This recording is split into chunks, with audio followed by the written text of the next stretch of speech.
Hi hello friends, welcome to my channel. Friends, ఎవరైనా మన ఛానల్ని ఫస్ట్ టైం చూస్తున్నట్లయితే తప్పకుండా సబ్స్క్రైబ్ చేసి వీడియో నచ్చితే తప్పకుండా లైక్ చేయండి. ఇక వీడియోలోకి వెళ్ళినట్లయితే ఈ రోజైతే ఇక అలిఖ్య నిజ స్వరూపాన్ని ఆదిత్య తెలుసుకోబోతున్నాడు. నిజం తెలుసుకున్న ఆదిత్య మరిక అలిఖ్యను ఏం చేయబోతున్నాడు, ఆదిత్య నిజం ఎలా తెలుసుకున్నాడు మరిక అనేది తెలుసుకోవాలంటే ఈ వీడియోని స్కిప్ చేయకుండా చివరి వరకు చూడండి. ఇక ఈ రోజైతే ఆదిత్య అయితే ఆనందిని అపార్థం చేసుకుంటాడు కదా శ్రీను చేసిన పనికి. ఇక ఆనంది ఎంత చెప్పినా ఆదిత్య మాత్రం లేదు, నీ స్వార్థం కోసం నేను అలిఖ్యకు దగ్గరవుతానని నువ్వు ఆలోచించి నా మీద నమ్మకం లేదు కాబట్టే నువ్వు ఇక శ్రీనుతో అలిఖ్య మెడలో తాళి కట్టించావు. నువ్వు ఇంకా ఏం చెప్పినా నేను నమ్మను ఆనంది. ఇక నీ ముఖం చూడాలంటే నాకు చాలా చిరాగ్గా ఉంది. ఈ ఇంట్లో నుంచి నువ్వు వెళ్ళిపో, ఎక్కడి నుండి వచ్చావో అక్కడికి వెళ్ళిపో అని చాలా కోపంగా అంటూ ఉంటాడు కదా ఆదిత్య ఆనందిని. అప్పుడే ఇక సునంద శశికాంత్ అందరు కూడా ఆనంది ఎక్కడికి వెళ్ళదు, ఆనందికి ఇంట్లో నీకెంత హక్కు ఉందో ఆనందికి కూడా అంతే హక్కు ఉంది, ఇక తను ఈ ఇంట్లోనే ఉంటుందని చెప్తూ ఉంటారు. దాంతో ఇక ఆదిత్య అయితే సరే మీ కోడలు మీ ఇంట్లోనే ఉండాలి, ఇక నేనే వెళ్ళిపోతాను అని ఇక ఈ రోజు అయితే ఆదిత్య ఇల్లు వదిలేసి వెళ్ళిపోతాడు. ఇక దాంతో ఆనంది అయితే చాలా బాధపడుతూ ఉంటుంది. ఏంటి నన్ను ఆదిత్య గారు ఇలా అపార్థం చేసుకున్నాడేంటి అనిక బాధపడుతూ ఉండగా ఇక శశికాంత్ చైతన్య అయితే అమ్మ ఆనంది నువ్వు లోపలికి వెళ్ళిపోమ్మా, ఇక ఇంట్లో ఉండేవాళ్ళు బయటకు వెళ్ళిపోతున్నారు, బయట ఉండేవాళ్ళు ఇంట్లోకి వస్తున్నారు, ఈ ఇంట్లో ఏం జరుగుతుందో ఎవరికి అర్థం కావట్లేదు, నువ్వు మాత్రం ఇప్పుడు ఏమీ ఆలోచించకుండా టెన్షన్ పడకుండా నువ్వు లోనికి వెళ్ళిపోమ్మా, అన్ని విషయాలు నేను చూసుకుంటాను కదా, ఆదిత్య ఎక్కడికి వెళ్ళడమ్మా, మన గెస్ట్ హౌస్లోనే ఉంటాడు, లేకుంటే తిరిగి సాయంత్రం వరకు ఇంటికి వస్తాడు, నువ్వు ఆదిత్య గురించి ఎలాంటి బెంగ పెట్టుకోకు అనిక ఇలా శశికాంత్ అయితే ఆనందితో అంటూ ఉంటాడు. అప్పుడే ఇక ఆనంది అయితే బాధపడుతూ లోనికి వెళ్ళిపోతుంది. ఇంకా సాయంత్రం అయ్యింది, ఇంకా ఆదిత్య గారు రాలేదేంటి అనిక హాల్లో కూర్చొని చైతన్య సునంద ఇక ఆనంది అందరూ కూడా చూస్తూ ఉంటారు. ఆదిత్య ఎప్పుడెప్పుడు వస్తాడు ఇంటికి, అసలు ఎక్కడికి వెళ్ళాడు వీడు అనిక అందరూ కూడా ఆదిత్య కోసం వెయిట్ చేస్తూ ఉంటారు. ఇంతలోనే ఆదిత్య వస్తాడు. ఇక ఆదిత్య అయితే బయటకు వెళ్ళి ఆనంది ఏ తప్పు చెయ్యలేదు, ఇక శ్రీను అలిఖ్య పెళ్లికి ఆనందికి ఎలాంటి సంబంధం లేదని నిజం తెలుసుకుంటాడు. ఇక నేరుగా ఆదిత్య అయితే ఇంట్లో నుండి ఇక గుడికి వెళ్తాడు. అలిఖ్య శ్రీను పెళ్లి చేసుకున్న పూజారి దగ్గరికి వెళ్తాడు. ఆ పూజారి ద్వారా నిజ నిజాలన్నీ తెలుసుకుంటాడు ఆదిత్య అయితే ఆ గుడికి వెళ్ళి పూజారిని ఇలా అడుగుతూ ఉంటాడు. పూజారి ఇక ఈ పెళ్లికి ఆనంది నా భార్య ఎప్పుడు వచ్చింది, ఇక శ్రీను ఆ అమ్మాయిని ఒక్కడే ఎత్తుకొచ్చాడా, తనతో పాటు ఎవరైనా ఉన్నారా అని ఇక ఆదిత్య అయితే అడుగుతూ ఉంటాడు ఆ పూజారిని. అప్పుడే ఇక పూజారి అయితే లేదు బాబు, నీ భార్య ఆనందికి ఈ పెళ్లికి ఎలాంటి సంబంధం లేదు, ఆ శ్రీనునే ఇక అమ్మాయిని ఎత్తుకొచ్చి ఇలా తను బాగా డ్రింక్ చేసింది, ఇప్పటి అంతలో తనకు స్పృహ రాదు, ఇక మీరు మంత్రాలు చదివి మా పెళ్లి జరిపించాలి, తనకు స్పృహ వచ్చేలోపు మా పెళ్లి జరిగిపోవాలి పంతులు గారు అనిక ఇలా నాతో మంత్రాలు చదివేలా చేశాడు ఆ శ్రీనునే, ఇక ఆనందికి ఎలాంటి సంబంధం లేదు అనిక చెప్తూ ఉంటాడు పూజారి అయితే ఆదిత్యకు. అప్పుడే ఇక ఆదిత్య అయితే అవునా ఆనంది చెప్పింది నిజమే అన్నమాట, శ్రీను ఇక అలిఖ్య మెడలో తాళి కట్టడానికి ఆనందికి ఎలాంటి సంబంధం లేదా, ఇక నేనే పాపం ఆనందిని అపార్థం చేసుకున్నాను, ప్రతిసారి ఆనంది విషయంలో తప్పు చేస్తూనే ఉంటాను, ఆనంది నిజం చెప్పినా కూడా దాన్ని అబద్ధమని చెప్పి ఈరోజు చాలా బాధపెట్టి ఇంట్లో నుంచి ఇలా బయటకు వచ్చేసాను, ఇంకా నిజం తెలుసుకోకుండా ఆనందిని బయటకు పంపించేస్తే ఇంకా ప్రాబ్లం అయ్యేది, నేను బయటకు వచ్చాను కాబట్టి సరిపోయింది, వెంటనే నేను ఇంటికి వెళ్ళి ఆనందికి సారీ చెప్పాలి, అలిఖ్య విషయంలో ఆనంది ఇలా చేయలేదని తెలిసింది కదా, ఇదంతా శ్రీను ఇక ఇలా కావాలని చేశాడు, అమ్మ చెప్పినట్టు శ్రీను తన స్నేహితురాలి జీవితం ఏమవుతుందో అలిఖ్య వల్ల అని ఇలా చేశాడు, ఇక నాకు అర్థమైందని చెప్పి మళ్ళీ ఇక ఇలా పూజారి ద్వారా గుడికి వచ్చి నిజం తెలుసుకున్న ఆదిత్య అయితే సాయంత్రం కాగానే ఇక ఇంటికి వెళ్ళిపోతాడు.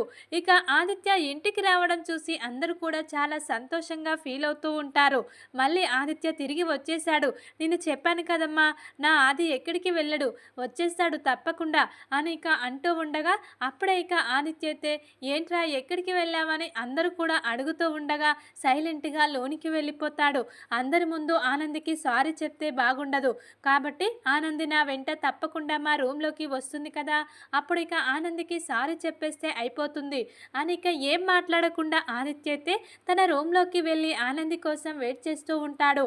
కానీ ఆనంది మాత్రం ఆదిత్య ఇప్పుడు నేను బెడ్రూమ్లోకి వెళ్తే ఎలా ఫీల్ అవుతాడో ఏమో, ఇక చాలా కోపంగా ఉన్నాడు నా మీద.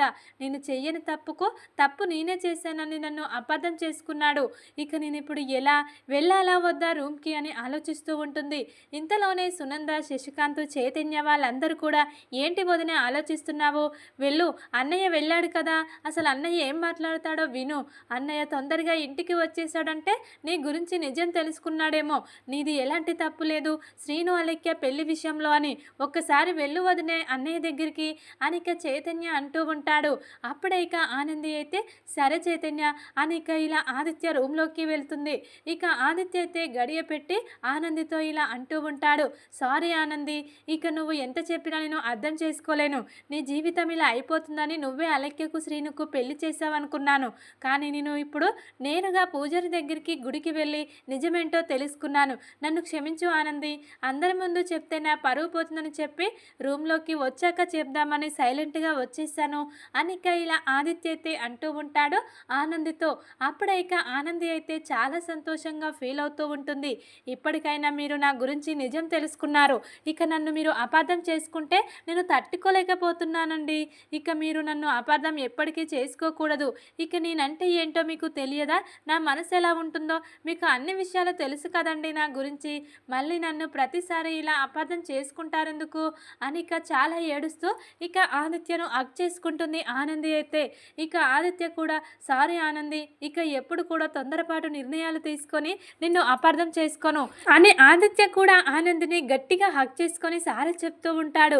ఇక ఇంతలోనే వీళ్ళిద్దరినైతే అలెక్య చాటుగా చూస్తుంది. ఏంటి, ఇక ఆనంది ఏ తప్పు చేయలేదని ఆదిత్య తెలుసుకొని మళ్ళీ ఆనంది ఆదిత్య కలిసిపోయారు. ఇక ఇప్పుడు ఆదిత్య ఆనంది ఇద్దరు కలిసి నన్ను ఇక శ్రీనుకి భార్యగా శ్రీను ఇంటికి పంపించేస్తారా ఏంటి అని ఇక చాలా భయపడుతూ ఉంటుంది. వీళ్ళిద్దరూ కలవడం చూసి అలెక్య అయితే అప్పుడే ఇక ఆదిత్య అయితే ఏంటో ఆనంది, ఇక శ్రీను ఇలా చేయడం ఏంటి, అసలు ఎందుకు ఇలాంటి నిర్ణయం తీసుకున్నాడు, పాపం శ్రీను చేసిన పని వల్ల అలెక్య చాలా ఫీల్ అవుతుంది, అలెక్యకు మంచి సంబంధం చూసి తనకు సరైన జోడిని చూసి పెళ్లి చేద్దాం, తన జీవితానికి న్యాయం చేద్దాం అనుకున్నాను, కానీ శ్రీను చేసిన పని వల్ల ఈరోజు ఇలా జరిగిపోయింది, ఇప్పుడు నేను అలెక్యకు ఎలా న్యాయం చేయగలను, ఇక శ్రీను అంటే అలెక్యకు ఇష్టం లేదు అని ఇక ఇలా ఆలోచిస్తూ ఉంటాడు ఆనందితో చెప్పుకుంటూ ఆదిత్య అయితే. అప్పుడే ఇక ఆనంది అయితే లేదు ఆదిత్య గారు, శ్రీను కూడా చాలా మంచివాడు, శ్రీను గుణం ఇక చాలా మంచిది, తను అలెక్యను చాలా బాగా చూసుకుంటాడు, తను ఇలా తొందరపాటు నిర్ణయం వల్ల అలెక్య మెడలో తాళి కట్టవచ్చు, కానీ తన భార్యను ఎలా చూసుకుంటాడో నాకు బాగా తెలుసు, శ్రీనుకు ఆస్తులు లేకపోవచ్చు కానీ మంచి గుణం ఉంది అని ఇక శ్రీను గురించి చాలా గొప్పగా మాట్లాడుతూ ఉంటుంది ఆనంది అయితే ఆదిత్య ముందు. అప్పుడే ఇక ఆదిత్య అయితే అవును శ్రీను చాలా మంచివాడు, ఒక స్నేహితురాలి కోసమే ఇలా చేస్తున్నాడంటే ఇక తన భార్య కోసం ఇంకెలా చేస్తాడు, ఇక అలెక్య మారిపోయి మంచిగా శ్రీనుని భర్తగా ఒప్పుకుంటే మాత్రం ఇక అలెక్య చాలా అదృష్టవంతురాలవుతుంది శ్రీను భార్య అయినందుకు అని ఇక ఇలా ఆనంది ఆదిత్య అయితే శ్రీను అలెక్యల గురించి మాట్లాడుకుంటూ ఉంటారు. ఇక ఇదంతా జీవన అలెక్య చాటుగా వింటూనే ఉంటారు. ఇక చూసావా అలెక్య, ఇక మళ్ళీ ఇక వీళ్ళిద్దరూ కలిసిపోయారు, ఇక నిన్ను శ్రీనును కలపడానికి ప్రయత్నిస్తుంది ఆ ఆనంది, అంటే నిన్ను శాశ్వతంగా ఇంటికి దూరం చేసి ఇక వీళ్ళిద్దరి మధ్య ఎలాంటి గొడవలు లేకుండా వీళ్ళు హాయిగా ఉండాలనుకుంటున్నారు, ఇక ఇప్పటికైనా నువ్వు ఏదో ఒకటి చేసి ఇక నువ్వు ఆనందిని ఇంట్లో నుంచి పంపించేయాలి, అసలు ఆనంది బావగారు ఇచ్చిన షాక్కి ఇంట్లో నుంచి వెళ్ళిపోతుందంటే వెళ్ళిపోకుండా బావగారే వెళ్ళిపోయి ఆనంది గురించి నిజం తెలుసుకొని మళ్ళీ ఇంటికి వచ్చి ఆనందికి సారీ చెప్పడం ఏంటో ఏమో, అన్నీ కూడా ఆనందికి అనుగుణంగానే జరుగుతున్నాయి, నీకు మాత్రం బ్యాడ్ డేస్ వచ్చాయని ఇలా జీవన అయితే అలెక్యను అంటూ ఉంటుంది. అప్పుడే ఇక అలెక్య అయితే అవును జీవన, ఆ శ్రీనుగాడు నా బ్రతుకు మీద కొట్టాడు, నా మెడలో తాళి కట్టాడు వాడు, ఇక అది గుర్తు తెచ్చుకుంటే నాకు నా మీద నాకే చాలా కంపరంగా చిరాగ్గా ఉంది జీవన అనిక ఇలా అంటూ ఉంటుంది అలెక్య అయితే జీవనతో. అప్పుడే ఇక ఏది ఏమైనా సరే ఇక శ్రీనుని అలెక్యను కలపాలని ఆనంది ప్రయత్నిస్తూ ఉంటుంది. ఇక ఆదిత్య మనసు కూడా మార్చి ఖచ్చితంగా ఆనంది అయితే వాళ్ళిద్దరిని కలుపుతుంది అనిపిస్తుంది. ఇక ఇదిలా ఉండగా అక్కడ శ్రీను అయితే ఇక పెళ్లి వేషంలో ఇక గంగవ్వ దగ్గరికి వెళ్తాడు. గంగవ్వ శ్రీనును చూసి ఏంట్రా నాటకం ఆడుతున్నారని తెలుసుకున్నాము, అందులో ఏదైనా పాత్ర వేశావా, పెళ్లి కొడుకు పాత్ర, అలా రెడీ అయ్యావేంట్రా అనిక గంగవ్వ వెటకారంగా అంటూ ఉండగా, లేదు నేను పెళ్లి కొడుకు వేషం వేయలేదు, నేను పెళ్లి కొడుకునే, నేను పెళ్లి చేసుకున్నానవ్వా అనిక ఇలా గుండె పగిలే నిజాన్ని చెప్తాడు గంగవ్వకైతే శ్రీను. అప్పుడే ఇక ఏంట్రా ఏం మాట్లాడుతున్నావు, నేను లేకుండా ఇక నేను అక్షంతలు వేయకుండా నిన్ను ఆశీర్వదించకుండా నువ్వు పెళ్లి చేసుకోవడం ఏంట్రా అనిక అంటూ ఉండగా, ఇక నేను జరిగిన విషయం మొత్తం నీకు చెప్తాను, నేను చేసింది తప్పైతే ఇక నన్ను క్షమించు అనిక ఇలా శ్రీను అయితే ఇలా అలిక్య గురించి మొత్తం కూడా గంగవ్వతో చెప్తూ ఉంటాడు. ఆ అలిక్య వల్ల నా అమ్మాడి జీవితం నాశనం అయిపోతుంది, ఆదిత్య బాబును గుడ్డిగా నమ్మించి ఇలా బ్లాక్మెయిల్ చేసి తన వైపుకు తిప్పుకోవాలనుకుంటుంది, అందుకే నేను ఇలాంటి పని చేశానవ్వా, నువ్వు చెప్పావు కదా నీకు ఒక స్టోరీ చెప్తే ఒక అమ్మాయి మెడలో తాళి పడితే అది కాల పడి ఉంటుంది, అతను జోలికి వెళ్ళదని, ఇక దాన్నే నేను ఫాలో అయ్యాను అనిక జరిగిన విషయాలు మొత్తం కూడా గంగవ్వకు శ్రీను చెప్తూ ఉంటాడు. అప్పుడే ఇక గంగవ్వ అయితే శ్రీనుని మెచ్చుకుంటూ ఉంటుంది. నా మనవడు తన ఫ్రెండ్ ఆనంది కోసం ఏదైనా చేస్తాడు, తను ఏ పని చేసినా అది మంచి పని అయి ఉంటుంది, నువ్వు తప్పు చెయ్యవురా, ఆ నమ్మకం నాకుంది, మనం ఇప్పుడే వెళ్ళి ఆ పిల్లని ఇంటికి తోలుకొద్దాం అనిక ఇలా గంగవ్వ అయితే శ్రీనుతో అంటూ ఉంటుంది. అప్పుడే ఇక శ్రీను అయితే వద్దవ్వా, ఇంకా 2-3 రోజులు టైం పడుతుంది, ఎందుకంటే ఆదిత్య బాబు గారు నా మీద చాలా కోపంగా ఉన్నాడు, ఎందుకంటే తను ప్రేమించిన అమ్మాయి మెడలో ఇలా బలవంతంగా తనకు గుర్తు లేకుండా తాళి కట్టాను కదా, అందుకే నా మీద కోపంగా ఉన్నాడు బాబుగారు, ఇక తన కోపం తగ్గిపోయాక నన్ను అర్థం చేసుకున్న తర్వాత ఇక నేను ఆ ఇంటికి వెళ్ళి ఆ చిలకమ్మను ఇంటికి తోలుకొస్తాను అనిక ఇలా గంగవ్వతో శ్రీను అయితే అంటూ ఉంటాడు. ఇక ఇది ఇలా ఉండగా ఇక్కడ అలిక్య జీవన్ అయితే మళ్ళీ ప్లాన్ వేస్తారు, ఎలాగైనా ఆనందిని ఇంటికి ఆదిత్యకు శాశ్వతంగా దూరం చేయాలని. ఇక అప్పుడే ఇక అలిక్య అయితే ఆనంది దగ్గరికి వచ్చి ఇలా అంటూ ఉంటుంది, ఏంటి ఆనంది, నా ఆదిత్యను మళ్ళీ నీ వైపుకు తిప్పుకున్నావు, నీ చీర కొంగుకు ఇలా ముడి వేసుకొని నీ వెంట తిప్పుకుంటున్నావు కదా, ఇక నీ మీద కోపం వస్తుంది ఆదిత్యకు, నిన్ను ఇంట్లో నుంచి పంపించేస్తాడనుకుంటే మళ్ళీ ఇక నీ వెంట వచ్చేలా చేసుకున్నావు, నువ్వు చాలా తెలివైన దానివి ఆనంది అనిక అలిక్య అయితే ఆనంది దగ్గరికి వచ్చి అంటూ ఉంటుంది. ఏంటి దివ్య, అక్క అనకుండా ఆనంది అని పేరు పెట్టి పిలుస్తున్నావు అనిక అంటూ ఉండగా, నిన్నేంటి అక్క అనేది, నువ్వు నా జీవితాన్ని నాశనం చేశావు, నాకు శ్రీనుకు పెళ్లి చేసి ఇప్పుడు నువ్వు నాకు శత్రులాగా మారిపోయావు, నిన్ను నేను అక్క అనడం ఏంటి, ఎప్పటికైనా నువ్వు నాకు శత్రువే అనిక ఇలా కోపంగా అలిక్య అయితే అంటూ ఉంటుంది. ఇక అప్పుడే అలిక్య ఆనందితో మాట్లాడుతూ ఉండగా ఆదిత్య చాటుగా ఉండి ఏం మాట్లాడుతుంది అలిక్య ఆనందితో వినాలని చెప్పి అలాగే నిలబడతాడు. అప్పుడే ఇక అలిక్య అయితే ఆనంది దగ్గరికి వచ్చి, ఈ తాళి వల్లనే కదా నువ్వు ఇంట్లో ఆదిత్యకు దగ్గరవుతున్నావు, అసలు ఈ తాళిని లేకుండా చేస్తే ఇక పని అయిపోతుంది, ఈ తాళిని తీసి నా మెడలో వేసుకుంటాను, ఇక ఆదిత్య నా మెడలో తాళి కట్టినట్టే అవుతుంది, ఈ తాళికున్న విలువ వల్లే నువ్వు ఈరోజు ఇంట్లో ఉండగలుగుతున్నావు అనిక ఈ రోజైతే ఆనంది మెడలో ఉన్న తాళిని అలిక్య ఇలా లాగుతూ ఉంటుంది.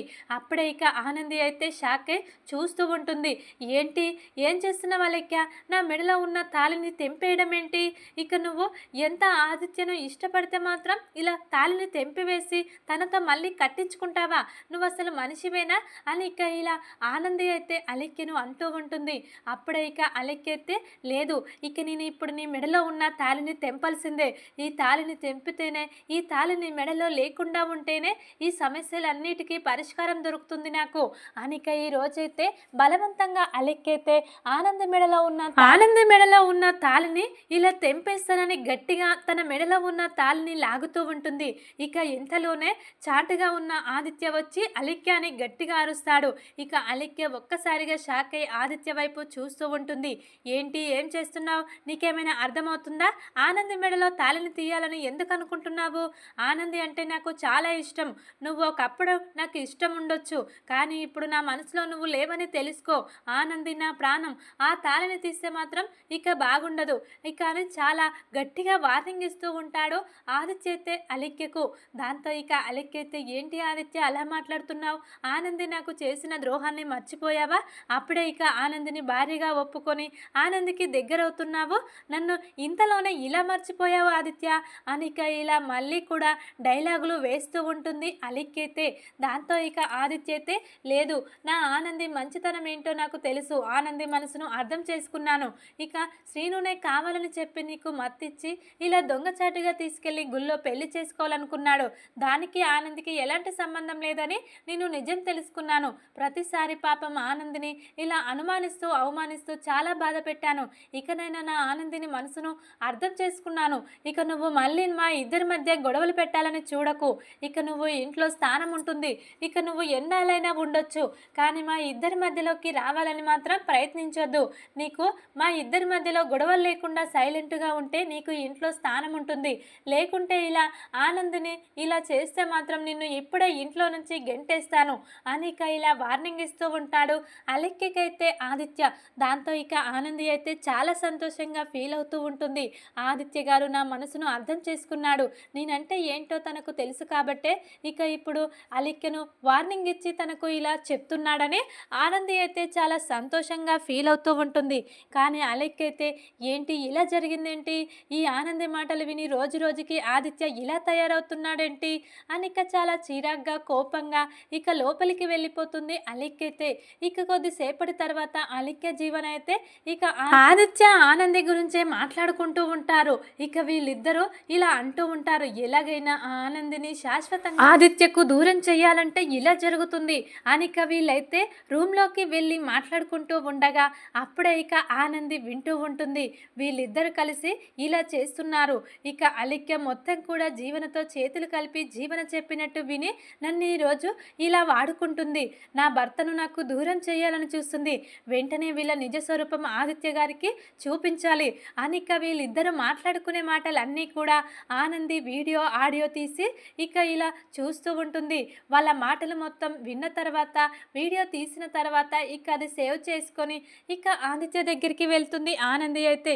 ఏంటి ఆనంది ఇలా వచ్చావు అని ఇక ఆదిత్య అడుగుతూ ఉండగా, నీకో నిజం చెప్పాలండి, ఇక మన ఇద్దరిని విడగొట్టడానికి ఇంట్లో చాలామంది ప్రయత్నిస్తున్నారు, ఇక వాళ్ళెవరో మీరు తెలుసుకొని నిజాలేంటో అబద్ధాలేంటో తెలుసుకోవాలి అని ఇక ఈ రోజైతే ఆనంది అంటూ ఉండగా, ఏంటి ఆనంది అర్థం కాకుండా అలా మాట్లాడుతున్నావు, ఏం జరిగింది, మన ఇద్దరిని విడగొట్టాలని అలెక్య ప్రయత్నిస్తుంది, అది అందరికీ తెలిసిన విషయమే, మళ్ళీ దాన్ని ఎందుకు రిపీట్ చేస్తున్నావు, ఇక అలెక్యకు బుద్ధి చెప్తాను, ఎలాగైనా అలెక్య మనసు మార్చి శ్రీనుని అలెక్యను ఒకటి చేద్దామని చెప్పావు కదా, నేను అదే ప్రయత్నంలో ఉన్నాను, మళ్ళీ ఎందుకు ఇదే విషయం గురించి అడుగుతున్నావు, దాని గురించి మర్చిపోయి మనం హ్యాపీగా ఎంజాయ్ చేద్దాం అని ఇక ఆదిత్యతి ఆనందితో అంటూ ఉండగా, లేదండి ఇక అలెక్యతో పాటు జీవన కూడా మన ఇద్దరిని విడగొట్టాలని చూస్తుంది, కావాలంటే చూడండి అలెక్య జీవన మాటలు ఎలా మాట్లాడుకుంటున్నారో, నన్ను శాశ్వతంగా నీకు ఈ ఇంటికి దూరం చేయాలని వాళ్ళు ఎన్నో ఎత్తులు వేశారు, అయినా కూడా మీరు నీ మంచి మనసుతో నన్ను అర్థం చేసుకుని ఈ ఇంట్లో నీ మనసులో స్థానం ఇచ్చారు, అది నాకు చాలా సంతోషకరంగా ఉంది, కానీ ఇంకా ఏమైనా చెప్పి మీ మనసు మార్చి నిన్ను నన్ను దూరం చేస్తారేమో అని నాకు భయంగా ఉంది, కావాలంటే వీళ్ళ మాటలు ఒకసారి వినండి అని ఇక వీడియో తీసి ఆదిత్య ముందు పెడుతుంది ఆనంది అయితే. ఆ మాటలు విన్న ఆదిత్య అయితే తట్టుకోలేకపోతాడు, ఇంత మోసం చేస్తారా మా ఆనందిని, నన్ను ఆనందిని విడగొట్టడానికి వీళ్ళిద్దరూ ఎన్నో కుట్రలు చేస్తున్నారు, ఇక ఇదంతా తెలుసుకోకుండా ఇక ఇంట్లో వాళ్ళందరూ కూడా వీళ్ళను గుడ్డిగా నమ్మేస్తున్నారు అని చెప్పి ఇక ఆదిత్య అయితే చాలా కోపంగా ఇక అలెక్య దగ్గరికి వెళ్ళి అలెక్య అని గట్టిగా అరుస్తాడు. దాంతో అలెక్య అయితే ఏంటి ఆదిత్య అలా అరిచావేంటి అని ఇక బయటకు వస్తుంది. నువ్వు జీవన కలిసి ఏం చేస్తున్నారు, ఏం మాట్లాడుకుంటున్నారు, నా గురించి ఆనంది గురించే కదా, ఎందుకు మేమంటే మీకు ఇంత కోపం, నీకు చెప్పాను కదా, నీకు ఇక శ్రీనుతో కలిసి పెళ్ళయింది కాబట్టి ఎప్పటికైనా శ్రీను నువ్వు కలిసి ఉండాల్సిందని నేను ఆనంది చెప్పాము, ఇక నువ్వు శ్రీను మనసును అర్థం చేసుకొని శ్రీను దగ్గరికి వెళ్ళిపోతే అందరం హ్యాపీగా ఉండొచ్చు, అంతేకాని ఇంకా నా మనసును దోచేయాలని ఇక నా మనసులో నువ్వు స్థానం సంపాదించుకొని ఆనంది మీద కోపంతో ఆనందిని ఇంట్లో నుంచి బయటకు పంపించేయాలని ఇలాంటి ప్రయత్నాలు చేయొద్దు జీవనతో అని ఎన్నోసార్లు చెప్పాను, అయినా కూడా వినకుండా నువ్వు జీవన కలిసి ఏం మాట్లాడుకుంటున్నారో చూడు, ఆనంది చూసి వీడియో తీసి నాకు చూపించింది, ఇక నువ్వు ఇంట్లో ఉండడానికి వీల్లేదు అలెక్య, పద నిన్ను ఎప్పుడే శ్రీను దగ్గర దిగబెట్టి వచ్చేస్తాను అనిక ఈ రోజైతే ఆదిత్య ఇక అలెక్యను ఇంట్లో నుంచి బయటకు గెంటేస్తూ శ్రీనుకి కాల్ చేసి వెంటనే అలెక్యను తీసుకెళ్ళి శ్రీను అనిక చెప్తూ ఉంటాడు. మరిక శ్రీను అయితే ఆదిత్య బాబు తనను అర్థం చేసుకున్నాడు, ఇక నా భార్య అలెక్యను నాతో పాటు పంపించబోతున్నాడని సంతోషంగా శ్రీను అయితే అయితే అలిక్యను ఇంటికి తీసుకుపోబోతున్నాడు. ఇక ఇంటికి తీసుకెళ్లిన శ్రీను అయితే అలిక్యకు ఇక చుక్కలు చూపిస్తూ ఉంటాడు. నువ్వు మా అమ్మడి జీవితాన్ని నాశనం చేయాలనుకున్నావు. నువ్వు మామూలు దానివి కాదు. నీ మెడలో తాళి కట్టి నీకు మొగున్నయ్యి. ఇక నీకిప్పుడు చుక్కలు చూపిస్తాను. నేను ఏది చెప్తే అది చేసే బాధ్యత నీది. కాదు కూడదని ఏమైనా ఎక్స్ట్రాలు చేసావనుకో ఈ శ్రీనుగాడి గురించి నీకు తెలియదు. ఇక నీకు సరైన విధంగా బుద్ధి చెప్తాడు. నీ పొగరు అణచడానికే నీ మెడలో తాళి కట్టానని చెప్పి ఇక ఇంటికి తీసుకెళ్లి శ్రీను అయితే అలిక్యకు చుక్కలు చూపిస్తూ ఉంటాడు. ఈ రోజైతే చూద్దాం మరిక తర్వాత ఏం జరగబోతుందనేది. ఈ వీడియో కనుక మీకు నచ్చినట్లయితే లైక్ చేసి సబ్స్క్రైబ్ చేసుకోండి friends. Thank you for watching.